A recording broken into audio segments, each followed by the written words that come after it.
advice ko lang sa'yo, maging makatao ka na, ha? Huwag kang magyayabang. Tanda mo, dapat pag binigyan ka ng Diyos ng pagkakataon na umangat sa buhay, ay mas lalo kang maging mapagpakumbaba at mas lalo kang pagpapalain. Yung magyabang, okay yun. Pero yung mga hamak ka ng kapwa, ay hindi yun okay. Katulad nung may nagpapabati sa'yo, galing pa sa malayo, ay sabi mo, ililipas din yan, kuya. At yung sinabi mo pa na na hindi mo ikayayaman ng 100 piso ng iba, ay walang yakang. Tagi mong tatandaan. Oo nga, nakita ko nga rin yun eh. Yung tao na yan na pumunta lang kay Diwata para magpabati ng birthday. Kasi sa pagkakalam ko, malayo pa ata yung pinanggalingan na nun. Yun eh. Pumunta sa kay Diwata para lang na magpabati kasi birthday niya daw yun eh. Yun nga, yung sagot nga ni Diwata sa kanya, lilipas lang din yun. Lilipas lang din kuya yan. Eh kahit sino naman siguro ma-disappointed ba? Galing ka pa ng malayo, tapos pumunta ka kasi idol mo. Tapos pagdating doon, yun lang pala ang makukuha mo, di ba? Naka-disappoint naman yun. Diyan ka nagsimula. Yung 100 piso nila ang bumuhay sa'yo nung ikay walang animal ka. Yun, totoo yan. Totoo yan sabi ni Idol na hindi dahil sa 100 nila, hindi sisikat yung parisan mo at hindi lalago yung negosyo mo kung hindi dahil sa 100 nila. At hindi yan sisikat yung parisan mo kung hindi dahil sa mga small vlogger na pumupunta dyan na para kumain, para i-vlog yung yung parisan mo. Yun nga, kung hindi dahil sa mga small vlogger na yan. Kaya dapat maging humble lang tayo. Maging mapagpakumbaba ka at nang lalo kang pagpalain. Okay lang yung magyabang ka, yung, mayaman na ako, marami na akong ganito. Okay yun. At least wala kang tinatapakan. Pero, yung manghamak ka ng maliliit na tao, hindi yun okay. Sabi ko sa'yo, tingnan mo, palubog ka. Nagalit tuloy sila sa'yo. Isipin mo, sumikat ka, pangit ka. Diba? Ang dami nagpapapicture sa'yo dahil kahit pangit ka, hihiyain mo pa. Tingnan mo naman itsura nung nagpapapicture sa'yo at saka sa itsura mo. Dapat kung binigyan ka ng pagkakataon ng Diyos na mapunta ka dyan sa kanyang pedestal, lalo kang maging mapagpakumbabang animal ka. Mas lalo kang maging mapagpakumbaba. Alam mo bakit? Mamahalin ka ng Diyos. Kasi kapag minahal ka ng Diyos, unstoppable ka. Kahit anong gawin nila sa yung panghila sa baba, pag minahal ka ng Diyos. Buti pa ang yabangan mo yung mayayaman. Yung lilipas din niya, kuya. Tapos nagsabi ka pa na hindi mo ikayayaman ang kanilang 100. Pag nakita kita yung pakakaltok ang kitang pangit kang mukhang ulik bang kabayong lubugang pa nga eh. Magpababa ka hanggang may oras pa. Baguhin mo yung agali mo. Tanggalin mo yung attitude mo. Tandaan mo, yung mga maliliit na yan na vlogger na nag-angat sa'yo. Without them, you are nothing but a garbage lubugang pa nga copycat. Ulitin ko, Diwatang Boglo ang panga, ha? Abangan nyo, yung parisan ng FFCI, ha? Patented to, ha? Magtatayo ako ng pares, okay? Only rice, only sabaw, may soft drinks pa, ha? At masasarap, libre, walang bayad, para sa lahat ng buong Metro Manila yan. Yun ang inaabangan ng buong Kamanlaan. Libre paris, libre may kasamang pang soft drinks, di ba? Malapit na yan.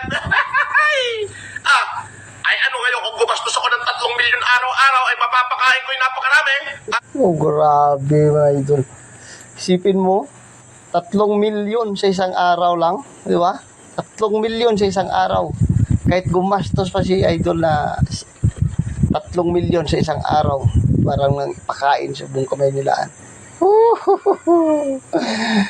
Kabahan ka na, Diwata. Di ba? Libre. Okay? Ang pangalan ng pares, para hindi kayahin.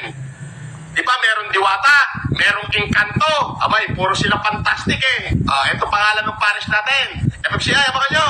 Ang pangalan, dideclare ko na. Okay ka. Pares ko. Libre. Para sa buong nyo yan. Ito yung pangalan. Okay ka, pares ko. Libre yan. Nakikipag-coordinate na ako sa government ng Pasay para makahingi ako ng malaking space kung saan pakakainin natin lahat ng mga hirap, mga street dweller, yung mga naglilinis ng kalsada. Only rice, only sabaw, only gulay, only gulay. Yan. May gulay din. Tapos may pares. Tapos may soft drinks. Libre. Okay. Tapusin ko lang yung humanitarian ko sa Northern Luzon. Yan yung aking plano. Tandaan nyo yung pangalan ng pares na gagawin namin. Marami po kami dyan. Kasama ko LGU dyan. Ang pangalan, okay ka, pares ko. Pinagsama yung Encanto at saka yung Diwata. Di ba doon sa okay ka, fairy ko? Ako naman ba? Okay ka, pares ko. Libre pares, unlimited for all, Alright. with libreng soft drinks. Isa lang yung soft drinks. Iyon na mag-iisip. Alam kong nandyan ang FFCI. Tutulungan ako dyan sa proyekto na yan. Libre. Lahat ho ng mga natutulog sa bangketa, sa luneta, kung saan man dito sa buong Metro Manila na walang makain. Hintayin nyo ho. Gagawin ko yan. Pagkatapos lang ng humanitarian ko sa Northern Luzon. Okay ka. Pares ko. Libre pares.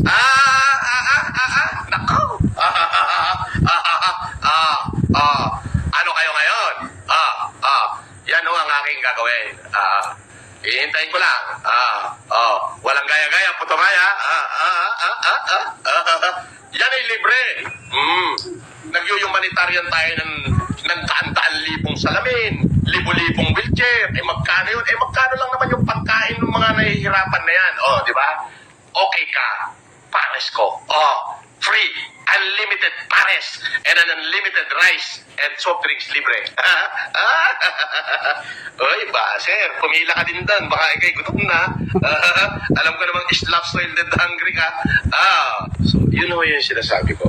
When you think about things, mag-isip ka nung pakikinabangan ng iba. Again, Diwata, nalubog pa nga.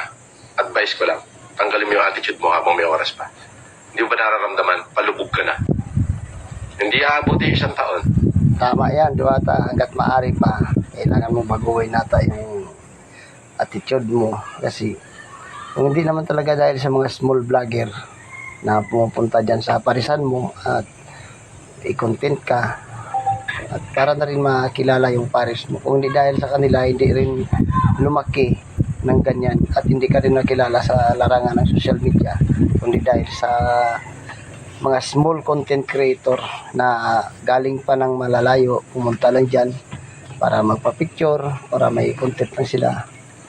Kaya dapat hanggat maaga pa, mag-ibahin mo na. Be humble lang tayo kahit gaano tayo kataas. Kahit gaano lang taas yung narating natin. Be humble pa rin tayo. Umatitude ka kasi. Hindi ako plastic na tao. Walang Linawin ko lang guys, hindi po ako baser ni Diwata. Sa katunayan, ako po ay isang tagahanga. Na-inspired lang po. Ako po ay na-inspired sa kanyang ginagawa kasi siyempre sumikat siya. Marami siyang pagsubok na dinaanan. Natulog na naranasan niyang matulog sa ilalim ng tulay. At kung saan, kung ano-ano na lang na challenge na dumating sa kanya. Lahat yun ay nalampasan niya. Dahil siya ay nagsusumikap. Yun nga, hanggat naabot niya ang kanyang pangarap. Hindi po ako baser ni Diwata. Kaya din ho ako. Tarantado ko, aminado ko dyan. Kaya lang nag-isip lang ho ako ng tama. Alam niyo kung ano yung tama? Yung hindi ho ako naging maramot sa kapwa. Yun ho yung tama. At hindi ako marunong mamahiya ng maliit na tao. Kaya naman minahal niyo ako. Yun ho yun. Yan hong itatayo na pagkatapos ho ng humanitarian dyan sa buong Northern Luzon. Ito, yung magbibigay tayo ngayong June 11, 12, and 13. Baka ho itayo na namin yan with the help of local government unit. So gagawa ho tayo ng parisan. Since ang puso ngayon is yung mga fairy tale, Diwata, Encanto, gano'n. Tayo naman ay gagayahin din natin siya. Kaya lang, ang pangalan niya is Okay Ka, Pares Ko. Yun ho ay libre. Para sa lahat ng mga street dweller, basta yung gustong kumain, tricycle driver na wala pang kita, wala pang boundary, libre ho. Wala kayong babayaran. pati soft drinks libre. Okay? Ang isa lang ang kondisyon doon. Ang kondisyon doon ay yung pinggan nyo na pinagkainan, huhugasan nyo na mabuti. At isasolido sa lagayan. Ayan o. Yun. Yan ang kandahan dyan kay Sir Idol Francis Leo Marcos. Kasi alam naman natin, simula ng pandemic ay maraming ang kaaway hanggat nakulong yan. Pero yung pinaglalaban niya talaga yung taong bayan. Kaya saludo po ako sa iyo, Sir Francis Leo Marcos.